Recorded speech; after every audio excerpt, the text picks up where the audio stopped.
کہ اس वक्त में डिसिप्लिन के नाम पर बड़ा कुछ सिखाया जाता है, बड़ा कुछ समझाया जाता है, और वो तलाश नहीं कर सकोगे जिसका हमने तुम्हें इशारा दिया है कि फसाद तलाश करो, एक्सीडेंट तलाश करो, नहीं नजर आएगा।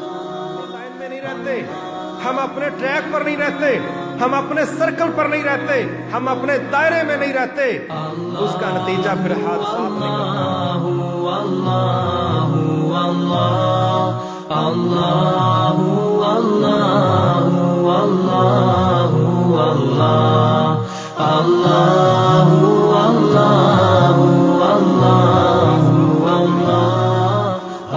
डिसिप्लिन के नाम पर बड़ा कुछ सिखाया जाता है, बड़ा कुछ समझाया जाता है, और हमारा रब सबसे ज्यादा अपने बंदों को डिसिप्लिन बनाने के लिए समझाता है, पढ़ाता है, सिखाता है। मिसाल के तौर पे आप जब रोड को देखते हैं, सड़कों को देखते हैं, तो आपको हादसात बहुत बड़ी तादाद में नजर आते हैं, बड़ी कसरत के साथ। लेकिन हादसात होने का सबब क्या है, इस पर तवज्जो बड़ी कम है। हर बंदा दूसरे का कसूर निकाल रहा होता है, इसने नहीं देखा, ये अंधा था, इसने नहीं इशारा दिया, इसकी स्पीड तेज थी, ये इसका रूट नहीं था, ये इसकी लाइन नहीं थी। हम दूसरे पर ये मुद्दा डाल रहे होते हैं, होता है मसला।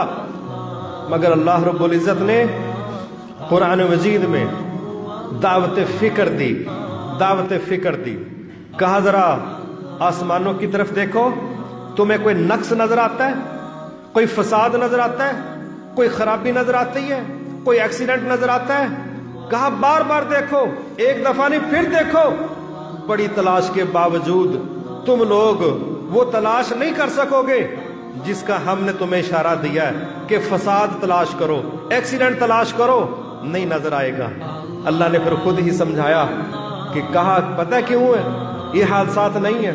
हालांकि जितनी हैवी ट्रैफिक आसमानों में है, फजाओं में है, जमीन की तो स्पीड ही कुछ नहीं। बोझ के लिहाज से, स्पीड के लिहाज से, हजूम के लिहाज से जितनी हैवी ट्रैफिक फजाओं के अंदर आसमानों में है, जमीन पर उसके मुकाबले में कुछ भी नहीं, कुछ भी नहीं।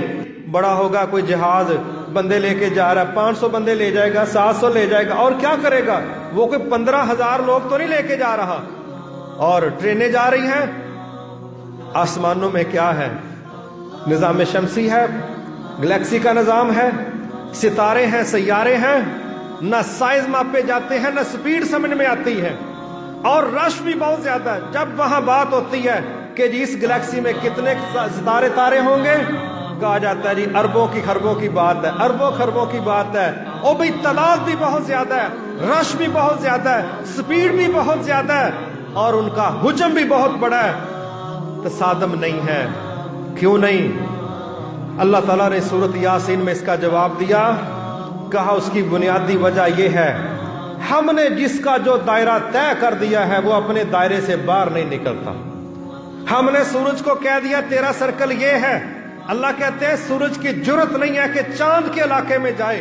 हमने चांद को बता दिया कि तेरा एरिया ये है, चांद की जरूरत नहीं है कि वो सूरज की लाइन पर चढ़े। हर चीज अपने सर्कल में, दायरे में, अपनी लाइन पर चल रही है। ये सबब है हादसात ना होने का। हालांकि स्पीड भी बड़ी है, रश भी बड़ा है। जमीन पर जब भी हादसे होते हैं, आप जरा तवज्जो करें तो आपको नजर आएगा कि हम अपनी लाइन से आउट हो जाते हैं, हम अपनी लाइन में नहीं रहते, हम अपने ट्रैक पर नहीं रहते, हम अपने सर्कल पर नहीं रहते, हम अपने दायरे में नहीं रहते। उसका नतीजा फिर हादसात निकलता है। वो घर के अंदर हो जाए, वो गली में हो जाए, वो मोटरवे पर हो जाए, वो निजामों में हो जाए, वो सोचों में हो जाए। फिर हादसात वहां होते हैं जब चीजें अपनी असल से बाहर निकल आती। लिहाजा ये जो सिस्टम है इंसानों का बनाया हुआ, जब मुड़ना है तो इशारा देना है, चलना है तो स्लो स्पीड वाले ने कहां चलना है, तेज स्पीड वाले ने कहां चलना है, ओवरटेक करने वाले ने कहां चलना है। जब ये निजाम इंसानों का बनाया गया जो मुशाहदे की बुनियाद पर है, जब ये निजाम इसको तोड़ा जाए, खराब किया जाए, तो जानें भी तलफ होती हैं, माल का भी नुकसान होता है। اور جب اس کائنات کے خالق کا نظام توڑا جائے گا تو پھر خرابی پیدا نہیں ہوگی، پھر مالوں کا نقصان نہیں ہوگا، پھر جانوں کا نقصان نہیں ہوگا؟ کیوں نہیں؟ جب انسانوں کے بنائے سسٹم ڈسٹرب ہو تب حادثات تو ہو جاتے ہیں، اور جب اس خالق کا بنایا ہوا نظام اس کو کوئی توڑنا چاہے اور پھر یہ سمجھے کہ کچھ نہ ہو، کوئی نقصان نہ ہو، ایسا نہیں ہوگا، ایسا نہیں ہوگا۔ انسانوں کا علم محدود، سوچ محدود، معلومات محدود۔ اس لیے اگر ہم چاہتے ہیں اللہ ہماری زندگیوں کو عذابوں سے بچا لے، اگر ہم چاہتے ہیں اللہ ہماری زندگیوں کو مصائب سے بچا لے، تو ہمیں پھر رسول اللہ صلی اللہ علیہ وسلم کے سسٹم کو قبول کر لینا چاہیے اور اپنے نبی کی مخالفت سے اپنے آپ کو بچانا چاہیے، روکنا چاہیے۔